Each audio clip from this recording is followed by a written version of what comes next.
শিক্ষা দিলেন যিনি। নবীজি বলেন খায়রুকুম মান তাআল্লামাল কুরআনা ওয়া আল্লামা। পৃথিবীতে শ্রেষ্ঠ তারা যে কোরআন শিখে অন্যদেরকে শিক্ষা প্রদান করে, এছাড়া আর শ্রেষ্ঠ নাই। সর্বোচ্চ সম্মানে তারা, বাকিরা সব নিচে। এ কারণে চেয়ারম্যানের চেয়ারের মেয়াদ শেষ, এমপির মেয়াদ শেষ, কোরআনওয়ালার চেয়ারের কোনো মেয়াদ নেই। করোনা মহামারীতে স্কুল, কলেজ, ভার্সিটি সব বন্ধ, ব্যবসা, চাকরি, ফ্যাক্টরি সব। কোরআনওয়ালার ফ্যাক্টরি, মাদ্রাসা বন্ধ হয়নি। এর নাম সম্মান। আমরা আগেও যেমন ছিলাম, এখনো আছি, ভবিষ্যতেও থাকবো, কিয়ামতেও বাদশা, দুনিয়াতেও বাদশা। এই সম্মান আমরা টাকা দিয়ে কিনি নাই। কে দিছেন? টাকা দিয়ে যারা সম্মান কিনে, এরা প্রথমে পায় ফুলের মালা, বিদায়ের বেলা পায় জুতার মালা।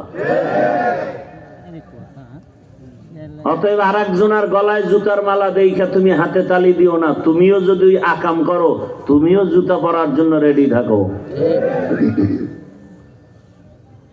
এ বাঙালি জাতি যাকে সালাম দেয় তাকে জুতাও দিতে পারে। সব স্বার্থপর। যতটুকু ভালো আছে বাংলাদেশ শুধু আলেমদের কারণে, শুধু উলামায়ে কেরামদের কারণে। আর যতটুকু ভেজাল দেখো শুধু আলেমদের সাথে বেয়াদবি করার কারণে। না হয় ভেজাল থাকতো না। দাবি করে মুসলমান, আদর্শ মানে আব্রাহাম লিঙ্কনের। দাবি করে মুসলমান, আদর্শ মানে লেনিন, কার্ল মার্কস, মাও সেতুং, প্লেটোর। চুলের দিকে তাকাইলে মনে হয় এটা জীবনে দাড়ি রাখে না, থোতার গড়ায় দাড়ি। কেউ মাশাআল্লাহ দাড়ি রাখছো না, তো কথা দাড়ি কেন? এটা স্টাইল। ক্রিকেটার এভাবে রাখে, এই জন্য স্টাইল করেছি। মূলত রসুলের আদর্শের মহাব্বতে দাড়ি রাখিনি। যতদিন পর্যন্ত দাড়ি রাখবা না, কাটবা, ততদিন পর্যন্ত অল টাইম 24 ঘন্টা কবিরা গুনাহ, কবিরা গুনাহ, কবিরা গুনাহ, কবিরা গুনাহ। দাড়ি কামানো আর সাধন দোনোটা সমান গুনাহ। যতদিন তওবা না করবে ততদিন একটা মোনাজাত দাড়ি কামানেওয়ালার কবুল হবে না, হবে না, হবে না। দাড়ি কামাইলে নগদ শাস্তি, যৌবন চলে যাবে। দাড়ি কামাইলে আর সাদলে কাটলে নগদ শাস্তি, চোখের পাওয়ার চলে যাবে। ঠিক। এই জন্য দাড়ি কামানো বাড়ছে, হারবালওয়ালা গো চ্যালেঞ্জও বাড়ছে। লজ্জা শরম নাই। ১৫০০ বছর আগে রসুল বলে গেছেন, লা ঈমান লিমান লা হায়া আলা। যাদের লজ্জা নাই ওদের ঈমান নাই। এই জন্য আমি বলি আর একদলে হাসে, দেখি তো লজ্জা শরম নাই তো। ওর কাছে খুব মজা লাগতেছে। মুসলমান হিসাবে যদি চিন্তা করতো যে আমি এত খারাপ, তো মাথা নত করে চোখে পানি আনার চেষ্টা করত। এ কথা বলার মানুষ নাই, শোনার মানুষ নাই, বিরোধিতা করার মানুষের অভাব নাই। কে বলবে কথা? আল্লাহ হেদায়েত দান করুন। আমিন। পৃথিবীতে সব থেকে দামি তারা যারা কোরআন শিখে আর অন্যদেরকে শিখায়। এটার কয়েকটা কাইফিয়াত আছে, সিস্টেম আছে। যেমন আলিফ বা তা সা যে শিখায় আর বাচ্চারা শিখে, এরাও এই হাদিসের অন্তর্ভুক্ত, শ্রেষ্ঠ। আর এক দল কোরআন শিখবে সেজন্য ইলমে নাহউ, ইলমে সরফ, ফাসাহাত, বালাগাত শিখায়, এটাও এই হাদিসের অন্তর্ভুক্ত। আর এক দল কোরআনের রিডিং শিখায়, আর এক দলে তর্জমা শিখায়, আর এক দল ব্যাখ্যা শিখায়, আর এক দল কোরআনের ফতোয়া শিখায়। সবই হাদিসের অন্তর্ভুক্ত। ইভেন এই প্যান্ডেল, আমরা কোরআন হাদিসের কথা শোনাচ্ছি, আপনারা শুনতেছেন, এটাও সৃষ্টির শ্রেষ্ঠ প্যান্ডেল আর মজলিস, এই হাদিসের অন্তর্ভুক্ত। ফলাফল কি? ফলাফল হলো এই শ্রেষ্ঠ মানুষগুলো বিনা হিসাবে জান্নাতে যাবে। আমি কোরআন শিখে আলেম হয়ে আল্লাহর থেকে যে পুরস্কার পাবো, আমি হাফিজুর রহমানকে আলেম বানাইতে গিয়া যারা 1 টাকা দিয়ে আমাকে সহযোগিতা করেছেন, আল্লাহর পক্ষ থেকে তারাও আমার সমপরিমাণ পুরস্কার পাবেন। আমি যে জান্নাত পাবো তারাও সে জান্নাত পাবেন। সে আলেম হতে পারে নাই, সহযোগিতা করেছে 1 টাকা দিয়া, 10 টাকা দিয়া, একটা সিমেন্টের বস্তা দিছে, একটা রড, একটা ইট দিয়া সহযোগিতা করেছে, আর ওখানে বসে ছাত্র দিব্যি আরামে কোরআন পড়েছে আর ঘুমাইছে। ওই ছাত্র লেখাপড়া করে যেই পুরস্কার আল্লাহর থেকে পাবে, যেই লোকটা একটা ইট দিল আল্লাহর আদালত থেকে, সেও সেই পুরস্কার পাবে। কি পুরস্কার? বিনা হিসাবে জান্নাত। আসেন আয়াতের উপরে কয়েক মিনিট কথা বলি, সময় খুব কম, যেতে হবে আবার বহুদূর।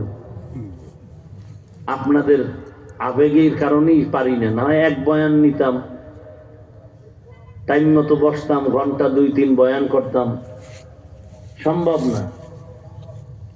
যে আর এক জায়গায় নেওয়া কয় হুজুর আমার অনেক গিয়ে খালি একটু মোনাজাত দিলেই হবে, ওয়াজ টজ লাগবে না। কিন্তু পরে যে ভিডাভিডি যা হয় এটা তো বোঝানো যায় না। তো যাই হোক, আমার মাহিদুর ভাই অনেক প্রচেষ্টা চালায় আমাকে আনার জন্য, অনেক ঘুরছেন, মাদ্রাসায় গেছেন। তো খুব আসছি যেহেতু বলছি আলাদা টাইমে আবার সময় দেওয়ার চেষ্টা করব, এবং প্রতি বছর যদি আল্লাহ তৌফিক দিয়ে আসার চেষ্টা করব ইনশাআল্লাহ। বান্দা চাইলে কিছুই হয় না, আল্লাহ চাইলে সব হয়। আল্লাহ বলেন রহমানকে, যিনি কোরআন শিখাইলেন, মানুষ সৃষ্টি করলেন। ভালো করে বুঝবেন, পৃথিবীতে আল্লাহ মানুষকে সৃষ্টির শ্রেষ্ঠ মর্যাদা দিয়া এরপরে পাঠান নাই, মানুষ সৃষ্টি করছেন। তার মানে সৃষ্টির আগেই মানুষ শ্রেষ্ঠ। সিদ্ধান্ত কার? মানে নাই কে? ইবলিস। নূরের সৃষ্টিরা শ্রেষ্ঠ না, আগুনের সৃষ্টি শ্রেষ্ঠ না, মাটির সৃষ্টি মানুষ। ঘোষণা কার? সিদ্ধান্ত অস্থায়ী না স্থায়ী? মানে নাই কে? ইবলিস। ইবলিস যে মানে নাই গায়ের জোরে না যুক্তির ব্যানারে? যুক্তির ব্যানারে। যুক্তিটাও চমৎকার, ফেলে দেওয়ার মতো না, বিস্তারিত আলোচনার সুযোগ নেই। তাহলে মানুষ সৃষ্টি করার আগেই শ্রেষ্ঠ। এরপরে আল্লাহ মানুষ দুনিয়াতে পাঠাইছেন। মানুষ দুনিয়াতে আসার পরে তার শ্রেষ্ঠত্ব বজায় রেখে যেন সুন্দর, শান্তি, সুশৃঙ্খল জীবন যাপন করতে পারে, সেক্ষেত্রে আল্লাহ নিজেই তার মহাব্বতের বান্দাবান্দির জন্য 2টো ব্যবস্থাও দিয়েছেন। যেই 2 ব্যবস্থা গ্রহণ করলে মানুষ দুনিয়াতে শান্তি মুক্তি পাইয়া জান্নাতের চেহারাটা দেখা আজরাইলের হাতে মোলাকাত হবে। যারা জান্নাতি ওরা মরার আগে চেহারা দেখবে জান্নাতের ছবি, যারা জাহান্নামে যাবে ওরা ওই জাহান্নামের ছবি দেখে মরবে। কয় পদ্ধতি, কয় ব্যবস্থা? 2 ব্যবস্থা। এই 2 ব্যবস্থার একটা যদি ছেড়ে দেয় তার ধ্বংস অনিবার্য, কোনো সন্দেহ নেই। এক ব্যবস্থার নাম রিজালুল্লাহ, আর এক ব্যবস্থার নাম কিতাবুল্লাহ। ব্যক্তি আর কিতাব।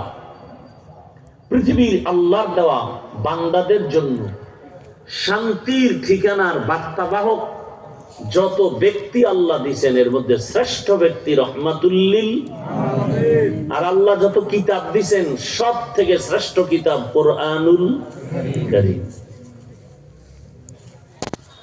শ্রেষ্ঠ রহমতের নবী আর হলো কোরআন। দোনোটা আমরা পেয়েছি, ধন্য আমরা। কিন্তু কপাল খারাপ, সে কোরআনও পড়ি না আর সে ব্যক্তিকেও চিনি না। আওলাদে রাসূল হুসাইন আহমদ মদনী রহমতুল্লাহ আলাইহি এখনো যাদের বিশাল পৈতৃক সম্পত্তি মদিনাতুল মুনাওয়ারায় আছে, তাদের বংশধর আমাদের দেশে আসেন। মদনী রহমতুল্লাহ আলাইহি বাংলাদেশে, বিশেষ করে সিলেটে বেশি সময় দিয়েছেন। আল্লাহর রসুলের আওলাদ তো, অনেক মানুষ দেখার জন্য এসে সালাম দিত। 2 শ্রেণীর মানুষের সাথে তিনি সালাম নিতেন না। কয় শ্রেণীর? 1 শ্রেণীর মানুষ দাড়ি কামানেওয়ালা, যাদের দাড়ি নাই এরা যদি এসে হাত বাড়াতো, ধমক দিত, বের হও এখান থেকে, দুশমনের রসুল, দাড়ি কেটে রসুলের কলিজায় আঘাত দাও, তোমার সাথে কিসের সালাম? কোন সালাম নাই। দ্বিতীয় ব্যক্তি যারা আসতো সাহাবায়ে কেরামের বিরুদ্ধাচরণকারী, এদের সাথে সালাম বিনিময় করতেন না। যেই দুই দল রসুলের কঠিন দুশমন। দাড়িবিহীন মানুষগুলো আমার রসুলের সামনে কিভাবে দাঁড়াবা, ঘুমের ঘরে 1 মিনিট চিন্তা করো। আল্লাহ হেদায়েত দান করুন, আমিন। আরো তো কঠিন কথা আছে, আমরা বলি না। হেদায়েতের মালিক আল্লাহ, আমি বললেও বাকি না বললেও বাকি। পৃথিবীতে শ্রেষ্ঠ জায়গার নাম কি আপনাদের কারো জানা আছে? পৃথিবীতে সব থেকে দামি জায়গা কোনটা? মসজিদ। আহাব্বুল বিলাদ ইলাল্লাহি ওয়া আবগাদুল বিলাদ ইলাল্লাহি আসওয়াকুহা। দামি জায়গা মসজিদ, খারাপ জায়গা বাজার। কেমন দামি? যেই মসজিদের পাশে গেল বিড়িখোর বিড়ি ফেলে দেয়, টুপি না থাকলে টুপি মাথায় দেয়। সেই মসজিদের পবিত্র স্থানের দায়িত্ব একটা সুদখোর নেয় কিভাবে বলো? যেই সুদখোরের 24 ঘন্টা আমল নামায় শুধু গর্ভধারিণী মায়ের সাথে জিনা জিনা জিনা জিনার গুনাহ, সে মসজিদের সদস্য হয় কোন দুঃসাহসের কারণে? ও তো ভয়ে মরে যাওয়া উচিত। পৃথিবীতে আল্লাহর যত বড় দুশ্মন আছে এর মধ্যে নিকৃষ্টতম দুশ্মন সুদের সাথে যারা জড়িত। আল্লাহ স্পষ্ট বলেছেন কোরআনে, রেডি থাক হে বেঈমান, আমি আল্লাহ নিজে তোর সাথে যুদ্ধ করব। সে মসজিদের দায়িত্বে আসলো কিভাবে? আপনারা ঢুকাইছেন। কেন ঢুকাইছেন? ভোটের আগে বিক্রি হয়েছেন টাকায়। যেই স্বামী শ্বশুর বাড়ির থেকে যৌতুক খায়, ওই বদমাস বউয়ের গোলাম হয়ে থাকতে হয়, মাথা উঁচু করে কথা বলতে পারে না। কথা বলেন না কেন? হারাম টাকা খাইছেন, এখন আপনি আন্দোলন আর বিরোধিতা করবেন কি করে? যখন হুজুরের উপরে অপমানজনক কিছু আসে আপনি বোবার মতো বসে থাকেন। যদি ইমান তাজা থাকতো কলারটা ধরে ফেলতেন, আরে বেঈমান। বাবার সাথে তর্ক হতে পারে, তার মানে তুই বাবাকে অপমান করবি আমি ছেড়ে দিব? হতে পারে না।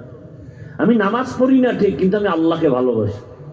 আমি ঠিক মতো দাঁড়িয়ে রাখতে পারি না, কিন্তু আমার আল্লাহকে আমি ভালোবাসি। আমি সে আল্লাহকে চিনছি কোরআন হাদিসের আলোকে, আলেমদের দ্বারা। সে আলেমকে অপমান করবি, তোর চামড়া তুলে ফেলা হবে। একটা হুঙ্কার দিয়ে এক ব্যাগ দোবরে সোজা করলে গোটা দেশ সোজা করবে কে? সব টাকায় বিক্রি হয়ে গেছে। বিক্রি হয়নি হাদি, হয়নি না কেন? মাইনাস। ওয়াজ বুঝেন কি বুঝেন? কোরআনে ইসলামের রাষ্ট্রনীতির কোনো কথা নাই, রাজনীতি নাই। এই অসম্পূর্ণ কোরআন নিয়ে আপনারা ঘুরেন না, দুর্বল কোরআন শরীফ নিয়ে ঘুরেন। তো কেন বলেন কোরআন শরীফে রাজনীতি নাই? এই দুঃসাহস আপনাকে কে দিয়েছে? হ্যাঁ, আপনি বলতে পারেন আপনি যে ধান্দাবাজি চান্দাবাজি করেন এটা ইসলামে নাই, ঠিক সেটা বলেন। ঠিক। ইসলাম আসলে প্রত্যেকটা গরিব মানুষ ধনী হয়ে যাবে। আপনি তো জানেন না ইসলাম, আপনি যে মুসলমান আপনার ধর্মের পাওয়ার কত, আপনি তো আলোচনাই করেন না। ইসলামের অর্থনীতির মতো সফল পারফেক্ট অর্থনীতি পৃথিবীতে আর নাই। এগুলো আলোচনা নাই। সুলাইমান পয়গম্বর গোটা দুনিয়াটাকে কিভাবে শাসন করেছেন? কোরআনে নাই। জুলকারনাইন গোটা দুনিয়া শাসন করেছেন, কোরআনে নাই। ইউসুফ নবী মিশরের অর্থমন্ত্রী হয়ে দায়িত্ব পালন করে কিভাবে দুর্ভিক্ষ নিয়ন্ত্রণ করেছেন? নাই। কোরআনের ব্যাপারে নাই শব্দ বলবেন না, অনুরোধ। একদিক দিয়ে বলবেন নাই, অন্য দিক দিয়ে বউ তালাক হয়ে যাবে। খবরদার, খবরদার। আপনি দাড়ি রাখেন না, কোনো ঝগড়া নাই, আপনি মুমিন। যদি বলেন আমি দাড়ি পছন্দ করি না, আপনি বেঈমান। আপনি কোরআনের রাজনীতি করেন না, ইসলামী রাজনীতি করেন না, কোনো ঝগড়া নাই, আপনি মুমিন। করবেন, আগ্রহ আছে। যদি বলেন আমি পছন্দ করি না, আপনি তাজা বেঈমান। ঠিক। দেখছেন একটা কথার ব্যবধানে কি অবস্থা। পর্দা করেন না, কোনো তর্ক নাই, আপনি মুমিন। যদি বলেন পর্দা পছন্দ করি না, সাথে সাথে বেঈমান। বিবাহিত হলে বউ তালাক, বলতে হবে না তোরে তালাক, অটো তালাক। মুমিন আর বেঈমানে বিয়ে থাকে না। আল্লাহ হেদায়েত দান করুন। এটি তো কোনো কোরআন হাদিসের বাইরের কথা, এটি কোনো ওয়াজ হইল? আল্লাহ হেদায়েত দান করুন। কোরআন হাদিসের বাইরে মিয়া পণ্ডিতি করেন না যে হুজুর কোরআন হাদিসের বয়ান করেন, বুঝেন কোন কসু? কোরআন হাদিসের বয়ান করলে তো সুদখোরের বিরুদ্ধে বয়ান করতে হবে, ঘুষখোরের বিরুদ্ধে বয়ান করতে হবে, বেনামাজির বিরুদ্ধে বয়ান করতে হবে, বেপরদাওয়ালার বিরুদ্ধে বয়ান করতে হবে, সুদখোর, ঘুষখোর, চান্দাবাজার, ধান্দাবাজার, জালেম, কুলি, ধর্ষকের বিরুদ্ধে বয়ান করতে হবে। কোরআন হাদিস সুদখোরের পক্ষে, ঘুষখোরের পক্ষে, বেনামাজির পক্ষে। কি বুঝাতে চান আমাদেরকে? কোরআন হাদিসের বয়ান করেন,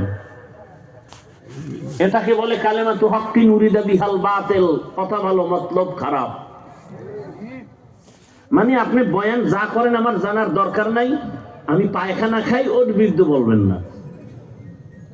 আমি নাপাক খাই, তার বিরুদ্ধে বলবেন না। আমি জালেম, ওই জুলুমের বিরুদ্ধে বলবেন না। আমি গরিবের পাড়াই আমারই, এ বিষয়ে কোনো বয়ান করবেন না। কয়দিন নমরুদ কই, ফেরাউন কই, সাদ্দাত কই, গাদ্দাফি কই, সাদ্দাম কই, বুশ কই, আরো আরো আপনাদের পাশের লোকগুলো কই, ভুলে গেছেন? রেডি হন। আমার সব বয়ানের মূল থিম ইসলাম, কোরআন, হাদিস, আল্লাহ, রসুল, এ ঠিক রেখে আমার বয়ান। আমি কোনো দলের দায়িত্বও নাই, আমি কোনো রাজনীতির ব্যানারে বয়ানও করি না। কোরআনে যা আছে তাই বলতেছি। কোরআনের বাইরে যদি কিছু বলে থাকি বলেন, এখন আমি কানে ধরে তওবা করব সবার সামনে। সোজা কথা। আমি জান্নাতে যেতে চাই, আপনাদেরকেও নেওয়ার পরামর্শ দিতে আসছি। আমি এখানে কাউকে মাওলানা বানানে রস করতে আসি নাই। আমি আমার মতো হুজুর হয়ে যান এই বয়ান করতে আসি নাই।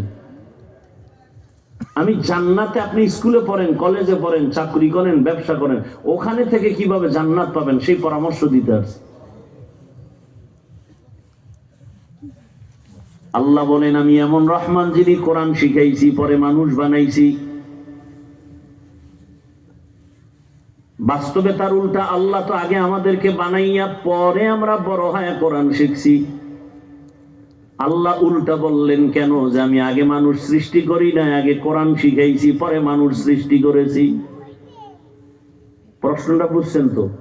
আল্লাহ কয় আমি আগে কোরআন শিখাইছি, পরে মানুষ সৃষ্টি করেছি। বাস্তব হলো না, আমরা আগে সৃষ্টি হয়েছি, পরে কোরআন শিখছি। আল্লাহ যদিও দেখা যায় উল্টা বলছেন, কিন্তু এটাই সঠিক। আমাদের বুঝের বড় অভাব। কেন অভাব? বলে মেমোরির জিবি কম। মেমোরির কারো 1 জিবি, কারো 2 জিবি, কারো 4 জিবি, আবার কারো জিবি নাই। টুকটাক যা থাকে হ্যাং হয়ে যায়, হ্যাং হলে আলেমরে গালি দেয়। এরকম বেয়াদব নাই? মা বাবার অভিশপ্ত সন্তান ছাড়া কোনোদিন আলেমকে গালি দিতে পারে না। ওর উপরে অল টাইম মা বাবার অভিশাপ। ভালো সন্তান কোনোদিন আলেমের বিপক্ষে যাবে না। এই কথাটা, ওই পয়েন্টগুলো মনে রাখবেন। তো আল্লাহ বললেন আমি আগে মানুষ সৃষ্টি করি নাই, আগে আমি কোরআন শিখাইছি, পরে মানুষ সৃষ্টি করেছি। খোদায়ার মালিক উল্টা বললেন কেন? মুফাসসিরিনে কেরাম তার জবাব দিয়া বলেন, আল্লাহর আদালতে একদল মানুষ জান্নাত পাবে, আর কোন মানুষ জান্নাত পাবে না। কোন মানুষ? বলে জমিনে একদল মানুষ হলো বংশগত মানুষ। আদম নবীর বংশে আমরা আছি, হিন্দু এই বংশের জন্মের জন্য হিন্দুরাও মানুষ, বৌদ্ধরাও মানুষ, ইহুদিরাও মানুষ, খ্রিস্টান মানুষ। এই পরিচয় কেউ জান্নাত পাওয়া যাবে না। আর একদল মানুষ আমাদের সমাজে আমরা আছি, এরা হলো জন্মগত মানুষ। আমার বাবা, আমার জন্মগত বাবা আমার বাবার আমি ঔরজাত সন্তান, আমার বাবা মুসলমান, তার ঘরে আমি জন্মসূত্রে সন্তান, এই পরিচয় জান্নাত পাওয়া যাবে না। জান্নাত পাওয়া যাবে এক শ্রেণীর মানুষ, ওই মানুষ হলো গুণের মানুষ। কি ওয়াজ করি মুখস্থ করেন, জিজ্ঞামু কিন্তু আবার।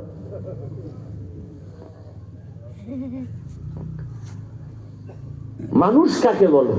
আহা, আমি তো মানুষই না। আবু বকরের মতো ব্যক্তি যার জান্নাতের টিকিট রেডি, সে কয় আল্লাহ আমারে যদি একটা ছাগলের বাচ্চাও বানাইতা, মানুষ না বানাইয়া, আমি অনেক ধন্য, মানুষ কাইটা জবাই দিয়ে খেয়ে ফেলব। কিন্তু আমি আবু বকরের তো আদালতে দাঁড়াতে হবে ভয়। রহমতের নবী বলেন, আমি এশার নামাজ পড়ে কারো সাথে কথা না বলে ঘুমায়, যে এটা আমার আদত। মসজিদে নববীর পার্শ্বে হুজরা, আয়েশার হুজরা, আমি আয়েশার হুজরায় ঘুমায় গেলাম এশার নামাজের পরে। আমি যদিও ঘুমার সময় আমার চোখ দুইটা বন্ধ হয়, আমার কলব কখনো ঘুমায় না। হঠাৎ চোখ আমার খুলে গেল, শুনি কানে কান্নার আওয়াজ। কোথায়? গভীর রাতে কান্নার আওয়াজ। কান লাগায় দেখি মসজিদে নববীর মধ্যে কে যেন কান্না করে। বের হয়ে গেল, আমার ঘুম ভেঙে গেল। বের হয়ে তাকায় দেখি একজন ব্যক্তি নামাজে দাঁড়ায় দাঁড়ায় হাউমাউ করে কান্না করে। দুনিয়ার সাধারণ কোন ব্যক্তি না। নজর করে দেখলাম ওই কান্নাওয়ালা ব্যক্তি আমার কলিজার টুকরা জান্নাতি প্রথম সাহাবী আবু বকর দাঁড়ায় কাঁদে। আমি অপেক্ষায় রইলাম। নামাজ শেষ করে হঠাৎ পেছনে তাকাইয়া আবু বকর চিৎকার দিয়া আসিয়া কয়, ইয়া রাসূলুল্লাহ, বেয়াদবি মাফ করে দেন। আমি যতই চাপায় রাখতে চাইছি, কিন্তু আমার আওয়াজ আমি কন্ট্রোলে রাখতে পারি নাই। রহমতের নবীর ঘুম না জানি নষ্ট করে ফেলেছি রে নবী, দয়া করে আমাকে মাফ করে দেন। রহমতের নবী বললেন, আপনি নামাজ পড়বেন, কাঁদলেন কেন? আবু বকর কান্না করে বলেন, ইয়া রাসূলুল্লাহ, কোরআনের ওই আয়াত তেলাওয়াতে আমাকে কাঁদায় ফেলছে। ইন্নাল্লাহা আশতারা মিনাল মুমিনিনা আনফুসাকুম ওয়া আমওয়ালাকুম বিআন্না লাহুমুল জান্নাহ। আল্লাহ তাআলা বলেন, কিয়ামতের দিন আমি মুমিনের জান মাল কিনে নিয়েছি, বিনিময়ে কিয়ামতে মুমিনের আমার জান্নাত আগেই দিয়েছি, সেদিন শুধু হাতে পৌঁছায় দিব। নবী বলেন, আবু বকর এটা তো খুশির কথা, আল্লাহ আমাদের জানমাল নিয়ে নিছেন, কি নিয়া? বিনিময় আমাদের জান্নাত দিছেন। আবু বকর বলেন, ইয়া রাসূলুল্লাহ, হাসরের মাঠ কেমন হবে আপনি তো বয়ান করেছেন। ওই দিন সব মানুষগুলো উলঙ্গ দাঁড়াবে, জমিন হবে কিয়ামতের মাঠ।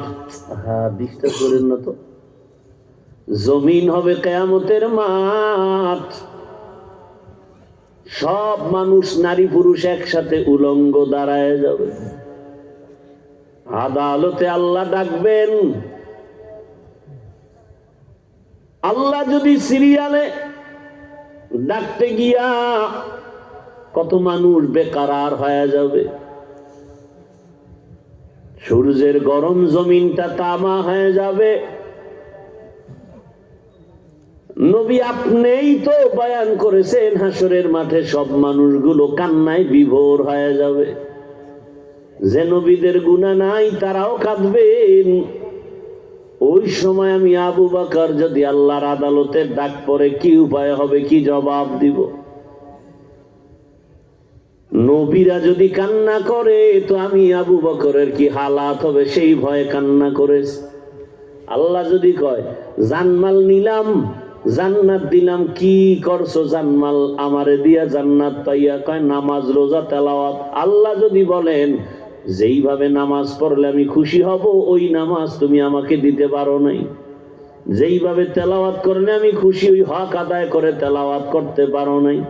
তোমার জানমাল নিয়ে তুমি জাহান্নামে যাও, আর আমার জান্নাত আমারে ফিরায় দাও। তখন আমার হাতে জাহান্নামের হ্যান্ডকাপ লেগে যাবে, কি উপায় হবে? সেই ভয়ে কান্না করি। আর এখন তো কান্না নাই, কান্নার বায়ানও নাই। কেউ যদি কান্না করে, দুই একজন সবাই তাকায় তাকায় হাসে আর বলে, দেখ লজ্জা নাই কেমনে কাঁদে। দেখছেন নি দুনিয়াটা কেমন খারাপ? কান্নার প্যান্ডেলে বৈশাখ প্রশ্ন করব, ও ভাই তোমার লজ্জা শরম নাই, তোমরা কাঁদো না কেন? উল্টা প্রশ্ন করে কান্নাওয়ালাকে, এ লোকটার লজ্জা নাই কেমনে কাঁদে? কান্নার প্যান্ডেলে কান্নাই তো গুণ, কান্না না আসা তো লজ্জার বিষয়। এটা উল্টায় দিছে কিছু চোরারা। এরা আবার বলতে থাকে দূরে দূরে বসে, কান্নার বয়ান নাই, নবী বেশি কাঁদেন নাই। কত বাজে কথা। আর আল্লাহ কি বলেন? ফালিয়াজহাকু কালিলাম ওয়ালিয়াবকু কাসীরা। কম হাসো, বেশি বেশি কান্না করো। কান্নার এত দাম। নূহ নবী এত কাঁদছেন, আল্লাহ তার কান্না পছন্দ করে নাম বাদ দিয়ে কান্নার শব্দ দিয়ে ডাকলেন, ইয়া নূহ, ও কান্নাওয়ালা গোলাম। নাম হলো আব্দুল গফফার। তুকু যাও সুন্নতে আহমদ কুজাবা মুহাম্মদ कैबुअद निस्बत तोरा मन अहब्बा सुन्नती कौले रसूल मजदाए काना माई हम कुन कबूल। আল্লাহ তাআলা বললেন, গুণের মানুষ শুধু জান্নাতে যাবে আর কেউ না। এবার অল্প টাইমে বোঝার চেষ্টা করেন গুণের মানুষ কাকে বলে। ভালো একটা মূলনীতি মনে রাখবেন, কোন ব্যক্তি যদি কোনো জিনিসকে বানায়, আবিষ্কার করে, কোন একটা কাজের জন্যই বানাবে, বিনা কাজে না। যেই বস্তুটা যেই কাজের জন্য বানাবে, ওই কাজটাই হলো ওই বস্তুর গুণ। একটা মূলনীতি, উসুল। যেমন আমি মাউথ সামনে নিয়ে কথা বলি, মেশিন আমার কথা টেনে হর্ন বা ইউনিট দিয়ে বের করে দেয়। টোটাল এই সেটআপটা মাইক বানানোওয়ালা কেন বানাইছে, কোন কাজের জন্য? বলে আওয়াজ দূরে নেওয়ার জন্য।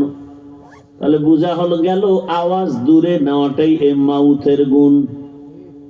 কথা ঠিক না? যদি মাইক আওয়াজ না দেয়, বলবে এটা ভেঙ্গে ফেলো, এটা গুণের মাইক না। বাতিওয়ালা বাতি বানাইছে কেন? বলে আলো দেওয়ার জন্য। আলো দেওয়া বাতির গুণ। বাতি যদি আলো না দেয়, বলে ভেঙ্গে ফেল, এটা গুণের বাতি না। পাখাওয়ালা পাখা বানায় কেন? বাতাস দেওয়ার জন্য। বাতাস দেওয়া পাখার গুণ। যদি না দেয়, সবাই ফেলে দিবে, বলবে এটা গুণের পাখা না। বুঝেননি কথা? মাইকের গুণ কি? আওয়াজ দেওয়া। বাতির গুণ কি? পাখার গুণ কি? বাতাস দেওয়া। যেই বস্তু যেই কাজের জন্য বানায়, ওই কাজ হলো ওই বস্তুর গুণ। মানুষ নামের বস্তুটা আল্লাহ বানাইছেন কেন? বিড়ি টানার জন্য, আলেমরে গালি দেওয়ার জন্য, নারীর ইজ্জত নষ্ট করার জন্য। আহা, নবীর কাছে এক যুবক গিয়ে কয়, নবীজি আমার জেনা করতে মনে চায়, অনুমতি দেন। কি করবে? জেনা করবে সুন্দরী মেয়েদের সাথে।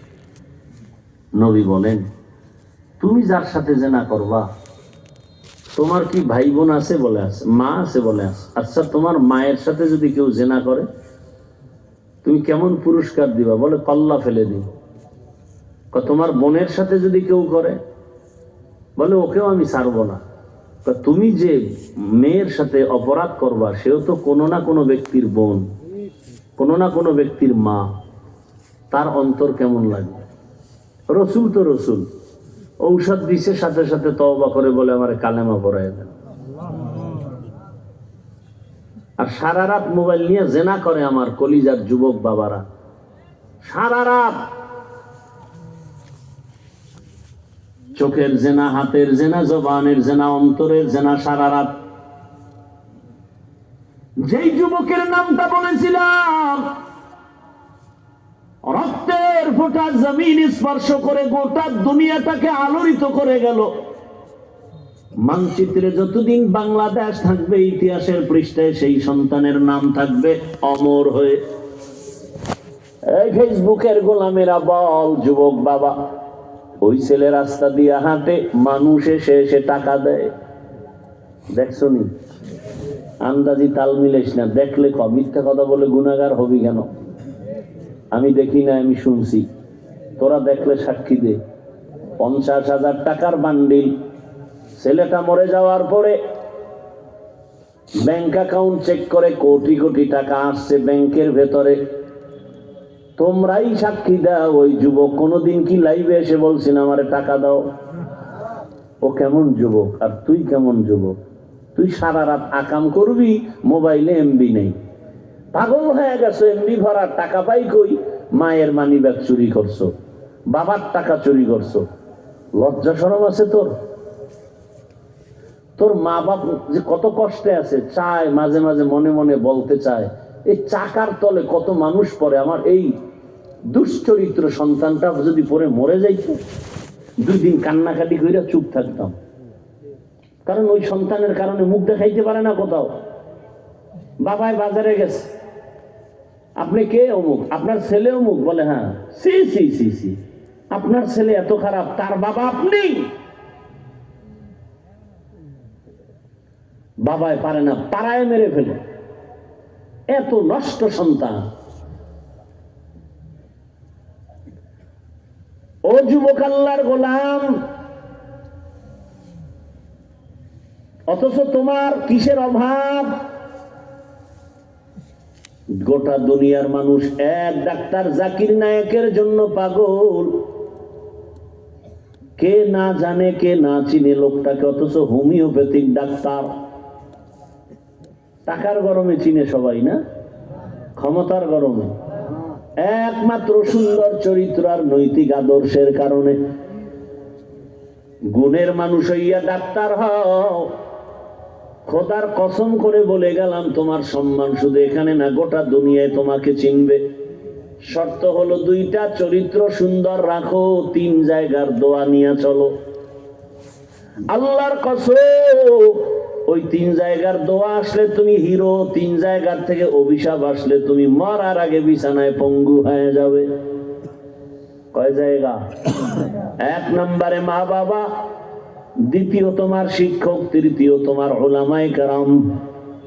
মা বাবা দোয়া করলে সন্তানের জীবন সফল, আর মা বাবা যদি কষ্ট পেয়ে, নিঃশ্বাস পেলে তোমার গজব শুরু হয়ে যাবে, জিন্দেগি বরবাদ। শিক্ষকের দোয়া আসবে, জীবন সফল, লেখাপড়ার জিন্দেগি তোমার সফলতার মানদণ্ডে চলে আসবে। উলামায়ে কেরামের দোয়া নাও, চরিত্র সুন্দর হয়ে যাবে। আল্লাহ তাআলা বলেন, আমি মানুষ বানাইছি ইবাদতের জন্য, অতএব মানুষের গুণের নাম ইবাদত। মানুষের গুণের নাম কি? অতএব যে ব্যক্তি ইবাদত করে সে গুণের মানুষ, আর যে ইবাদত করবে না সে গুণের মানুষ না। মাইকের গুণ আওয়াজ দেওয়া, না দিলে বল ভেঙ্গে ফেল। মানুষের গুণ ইবাদত, ইবাদত না নিয়া দাড়ি সারা, নামাজ সারা যদি কবরে যাও, আল্লাহ বলবে এটা গুণের মানুষ না, লাথি মেরে জাহান্নামে ফেলে দাও। গরবা সুরত আদমি ইনসাবুদে আহমদ বু জাহলো হামে কে সাবুদে আদমিরা আদমিয়ত লাজমাস আউদে রাগার বুন বশদহি জামাস।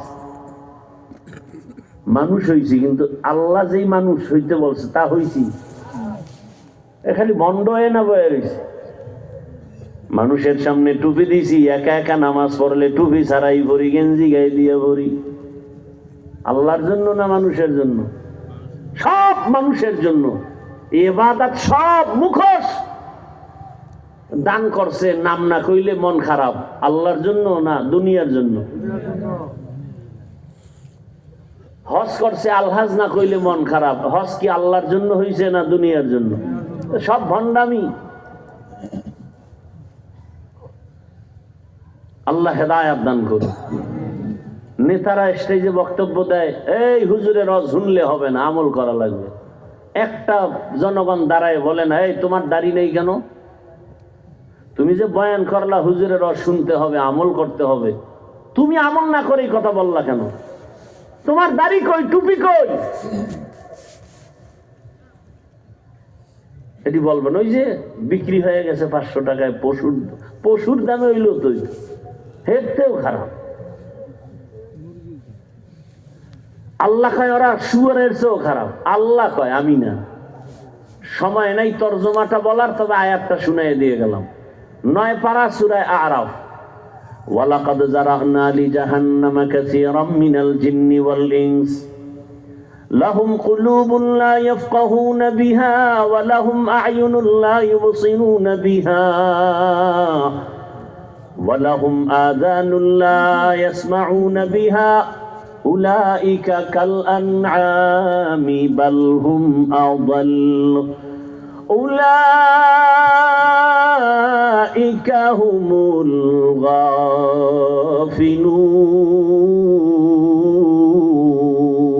গাফিলুন। আমার পরে কেউ বয়ান করবে? এই আয়াতের ব্যাখ্যা আছে। কোন তারসেরা যদি কয় এখানে কি বলা আছে ভোটের আগের রাত্রে টাকা খাইলে সে পশুর চেয়ে খারাপ, এই যদি কোনো তারসেরা জিজ্ঞাসা করে, ওরে সালামের আগে জুতার বাড়ি দেওয়া দরকার। এরকম বহু তারসেরা আছে সমাজের ভিতরে, আছে না নাই? কোরআনের আয়াত খুঁজে বিড়ি খাওয়া হারাম কোন আয়াতে আছে? আয়াত খুঁজে সালামও দিতে পারে না, এত বড় নষ্ট। সালামটা দিতে পারে না, MA pass, BA pass, IA pass, সালামটা পাস করতে পারে না। এটার জন্য মাদ্রাসায় ভর্তি হতে হবে। আসসালামু আলাইকুম 2টা শব্দ, এটা শিখতে মাদ্রাসায় যাওয়া লাগে। অথচ MA পাস, IA পাস, দুন্নর সব পাস করে সালাম পাস করে না।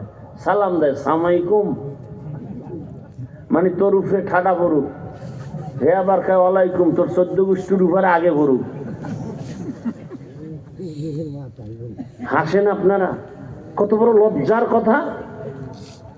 দুনিয়ার সব পাস করছে, আসসালামু আলাইকুম শব্দটা পারে না, কত বড় লজ্জার কথা। আল্লাহ হেদায়েত দান করুন। মানুষের গুণের নাম কি? ইবাদত। ইবাদত কি? ইবাদত কেন? ইবাদত কিভাবে? জীবনের প্রতিটি সেক্টরে আল্লাহর হুকুম মেনে চলার নাম ইবাদত। ইবাদত কেন? রবের সাথে হবে মুলাকাত, বিনিময়ে পুরস্কার পাবো জান্নাত। ইবাদত কোন নিয়মে হবে? নিয়ম ছাড়া কিচ্ছু চলে না। মাইক চলে, নিয়ম আছে। বাতি জ্বলে, নিয়ম আছে। স্কুল চলে, মাদ্রাসা চলে, নিয়ম চলে। ইবাদত কোন নিয়মে চলবে? বলে এক নিয়ম, রহমতের নবীর আদর্শ অনুযায়ী। কান্না করবা ইবাদত, খানা খাও ইবাদত, হাসি দাও ইবাদত, মন গড়া না রহমতের নবীর আদর্শ অনুযায়ী ব্যবসা করো ইবাদত, চাকরি করো ইবাদত। গুণের মানুষ হতে হলে লাগবে ইবাদত, আর ইবাদত নিয়ম জানতে হলে লাগবে কোরআন, কোরআন বুঝতে হলে লাগবে উলামায়ে কেরাম। এদিকে ইঙ্গিত করে আল্লাহকে আমি আগে কোরআন শিখাইছি, তারপরে মানুষ বানাইছি। অর্থাৎ কোরআন শিখিয়া যারা ইবাদত করবে তারা গুণের মানুষ, গুণের মানুষেরা জান্নাতি। এজন্য আল্লাহ বলেন আর রহমান আল্লামাল কুরআন খালাকাল ইনসান আল্লামাহুল বায়ান। আমি আগে মানুষ বানাই নাই, আমি আগে কোরআন শিখাইয়া পরে মানুষ বানাইছি। অর্থাৎ কোরআন দিয়া ইবাদত করে যারা উলামায়ে কেরামের পরামর্শে গুণের মানুষ হবে, এরাই হলো মানুষ। আর এরা দুনিয়ায় বাদশাহ, পরকালেও বাদশাহ। যুবকেরা তো খুব রাগ হইছো। আচ্ছা বলো তো, তোমার লাইনে কি ভালো মানুষ নাই? নাই? স্কুলে পড়ে, কলেজে পড়ে যুবক, 5 ওয়াক্ত নামাজ পড়ে ঢাকা কলেজে গিয়ে দেখো ক্লাসে যায় যুবক, মাথায় পাগড়ি, বড় দাড়ি, বড় জামা, মসজিদের খতিব। খবরদার, আমি আরবি পারি না। এই সুরাত কেন বলে? আলেমদের নজর লাগছে এই জন্য। কলেজে কেউ কিছু বলে না, বলে না মানি কি বলে? শিক্ষক শিক্ষিকারা বলে আমাদের প্রতিষ্ঠানের এক রত্ন, বলে না মানি দোয়া করে বলে। আচ্ছা, তোমার ক্লাসে মেয়ে? হ্যাঁ। মাঝে মাঝে আড্ডা দিতে পার্কে ডাকে না? বলে ডাকে। তখন কি করো? বলে আমি ইস্তেগফার করি। ফলাফল কি হয়? কয় আমি কি করব, আল্লাহর কাছে সাহায্য চাই। আমার ক্লাসের মেয়েরাই 2-3 জন দাঁড়ায় বলে, ও আল্লাহর লাইনে আছে, ওরে ডিস্টার্ব করিস না, আমরা চল। ব্যাস, হয়ে গেছে। কি বানায় বলতেছি রে যুবক? তোমার কপাল খারাপ কেন? তোমার মতো যুবক জেনারেল লাইনে, বাংলা লাইনে পড়িয়া, স্কুলে পড়ে, কলেজে পড়িয়া, র্যাব, আর্মি, পুলিশ, বিডিআর এ চাকরি করে, নামাজ পড়ে, ওসিডিসি, এসপি, নামাজি, দাড়িওয়ালা, অভাব নাই। রাস্তায় গাড়ি চালায় যুবক, নামাজ পড়ে, নদীতে মাছ ধরে, নামাজ পড়ে, কৃষি কাজ করে, নামাজ পড়ে। তুমি পারো না কেন বলো? তোমার কপালে কার অভিশাপ লাগছে জানি না, অবশ্যই লাগছে। 3 জায়গার এক জায়গা থেকে লাগছে, তো মা বাপ, নয় শিক্ষক, নয় ওলামায়ে কেরাম। তোমার লাইনের যুবকটা পারে, তুমি পারো না কেন? পর্দার আড়ালের মা বোনেরা, আপনার মতো কত মা এখন আছে এই এলাকায়, নামাজি, পর্দাওয়ালা। ভিন্ন মা বোন আপনারা পারেন না কেন? আপনারা মার্কেটে মার্কেটে ঘুরেন কেন? আপনার অন্তরে কি ভয় লাগে না? সন্তানের ভবিষ্যৎ নিয়ে কি ভাবেন না? সন্তান ভবিষ্যতে গর্ব করবে, আর বন্ধুদের বলবে, ভালো আদর্শ দিয়ে যদি যেতে পারেন গর্ব করে বলবে, আমার আম্মু কত ভালো ছিলেন, আজান হলে নামাজ পড়তো, মোবাইলে সময় নষ্ট করতো না, বাবার সাথে খারাপ আচরণ করে নাই, আমার আম্মু আমাকে নামাজের দাওয়াত দিত, কোনদিন বেগানার চেহারাটাও দেখে নাই। গর্ব করবে, দোয়া করবে, আমার আব্বু কোনদিন মায়ের সাথে খারাপ আচরণ করে নাই, আমার আব্বু বেগানার পেছনে দৌড়ায় নাই, মোবাইলে সময় নষ্ট করে নাই, নামাজ রোজার পিছনে পড়ে নাই, আল্লাহর মোহাব্বত নিয়ে, আলেমদের মোহাব্বত নিয়ে নামাজ রোজা আদায় করত। আমাকেও চেষ্টা করেছে, দোয়া করবে, গর্ব করবে। আর যদি মা বাবা খারাপ চরিত্র রেখে কবরে যান, সন্তান এক সময় ধিক্কার দিবে আর বলবে, ছি, আমি ভালো হব কিভাবে? আমার মা তো নামাজ নাই, রোজা নাই, সারাদিন মোবাইল নিয়ে পড়ে থাকতো, মার্কেটে মার্কেটে ঘুরতো, বাবার সাথে আর মা সব সময় ঝগড়াই করতো। আমার মা বাবা কোনোদিন শান্ত মেজাজে দেখি নাই। আমার মা বাবা যদি ভালো হইতো, আমিও ভালো হইতাম। ও মা বোনেরা, বৃদ্ধ বাবাজি, সন্তানের ভালো যদি চাও, এখন থেকে তওবা করে ভালো হও। আল্লাহকে বলো মনে মনে, আর নামাজ ছাড়বা না, বেপরদায় চলবা না, সন্তানটাকে আদর্শ ডাক্তার, ইঞ্জিনিয়ার বানায় যাবে। যুবকরাও তওবা করো, আর নামাজ ছাড়বা না, দাড়ি কাটবা না, বেপরদায় চলবা না। মা বাবার দোয়া, শিক্ষকের দোয়া, উলামায়ে কেরামের দোয়া নিয়া নবীর আদর্শ মেনে চলবা। তওবা করার যদি নিয়ত খাঁটি হয়, আমার আল্লাহ জীবনের সব গুনাহ মাফ করে দিবেন। আল্লাহ আমাদের তওবাওয়ালা জিন্দেগি দান করেন, তওবার উপরে মজবুত হইয়া চলার তৌফিক আমাদের দান করেন, আমিন। আলহামদুলিল্লাহি রাব্বিল আলামিন, ওয়াসসালাতু ওয়াসসালামু আলা সাইয়্যিদিল আমবিয়াই ওয়াল মুরসালিন ওয়া আলা আলিহি ওয়া আসহাবিহি আজমাইন। ইয়া আরহামার রাহিমিন, ইয়া আরহামার রাহিমিন, ইয়া আরহামার রাহিমিন, রাব্বিরহামহুমা কামা রাব্বায়ানি সগীরা। اللهم إنك عفو كريم تحب العفو فاعف عنا. اللهم إنا نسألك رضاك والجنة ونعوذ بك من سخطك والنار. اللهم إنا نعوذ بك من البرص والجنون والجذام وسيء الأسقام. اللهم ارحمني بترك المعاصي. اللهم إنا نسألك علما نافعا ورزقا واسعا وشفاء من كل داء. দয়াময় রব্বুল আলামিন, গুনার বোঝানি আপনার দরওয়াজায় হাজির। ওলামায়ে কেরাম, মুরব্বী, হাজী সাহেব, যুবক, ছাত্র, পর্দার আড়ালের মা বোনেরা, দয়া করে আমাদের মাফ করে দেন। তওবাওয়ালা জীবন দান করেন, তওবার উপরে মজবুত হয়ে চলার তৌফিক দান করেন। আয় আল্লাহ মাহফিল কবুল করে নেন, আয়োজনকারী সহযোগিতাকারীদেরকে কবুল করে নেন, এ মাদ্রাসা কবুল করে নেন, এলাকাবাসীদের কবুল করে নেন, ঘরে ঘরে সুন্নতের আমল চালু করে দেন, সারা দুনিয়াবাসীকে মাফ করে দেন। আয় আল্লাহ প্রবাসীদেরকে হেফাজত করেন, বাংলাদেশ ইসলামের জন্য কবুল করে নেন, উলামা মাশায়েখদের এক বানায় দেন, বাতিলের মোকাবেলায় বিজয় দান করেন, বাতিলকে বাতিলের দ্বারা দমন করে দেন, বাতিলকে বাতিলের দ্বারা দমন করে দেন, বাতিলকে বাতিলের দ্বারা দমন করে দেন। মা বোনদের আবেদা পর্দাওয়ালা বানায় দেন, সন্তানগুলো নেককার বানায় দেন, পরীক্ষার্থীদেরকে কামিয়াবি দান করেন, আমার কলিজার যুবকদের দ্বীনের খাদেম বানায় দেন, আদবালা বিনয়ী জিন্দেগি দান করেন। আয় আল্লাহ নবীজির সুন্নাতওয়ালা জিন্দেগি দান করেন, নবীজির রওজা মুবারক বাইতুল্লাহ জিয়ারতের জন্য কবুল করে নেন। আমাদের মুরব্বী মা বাবা যারা দুনিয়ায় নাই, অন্ধকার কবর থেকে দোয়ার অপেক্ষায়, মেহেরবানি করে সবাইকে জান্নাতের উঁচু মাকাম দান করেন। আম্বিয়ায়ে কেরাম, সাহাবায়ে কেরাম, শুহাদায়ে কেরাম, আউলিয়ায়ে কেরাম, আসাতেজায়ে কেরামদের মাকাম জান্নাতে উঁচু বানায়া দেন। আয় আল্লাহ তাআলা যার মেহনতে এত সুন্দর প্রতিষ্ঠান আমার মাহিদুর রহমান সাহেব, আয় আল্লাহ তার হিম্মত শক্তি সাহস বাড়ায়া দেন, দ্বীনের জন্য খেদমতে কবুল করে নেন, হায়াতে ইজ্জতে রিজিকে বরকত বাড়ায়া দেন।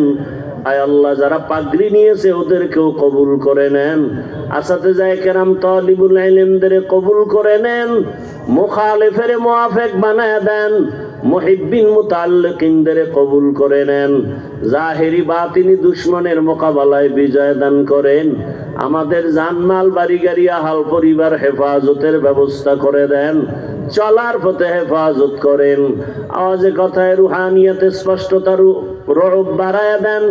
আয় আল্লাহ উলামা তোলাবা উম্মতের অন্তরে ইজ্জত মুহাব্বত রূপ বাড়ায়া দেন, ইলম ও হিলম ও হিকমত আমলে বরকত বাড়ায়া দেন, রিয়া হাসাদ কিবির দূর করে ইখলাস দান করেন। আল্লাহ নবীজির মুহাব্বতে আমাদের দোয়া কবুল করে নেন। সাল্লাল্লাহু তাআলা আলা খাইরি খালকিহি মুহাম্মাদিন ওয়া আলা আলিহি ওয়া আসহাবিহি আজমাইন। আমিন আমিন আমিন বিরহমাতিকা ইয়া আরহামার রাহিমিন। সাক্ষাতের জন্য কেউ সামনে দাঁড়াবে?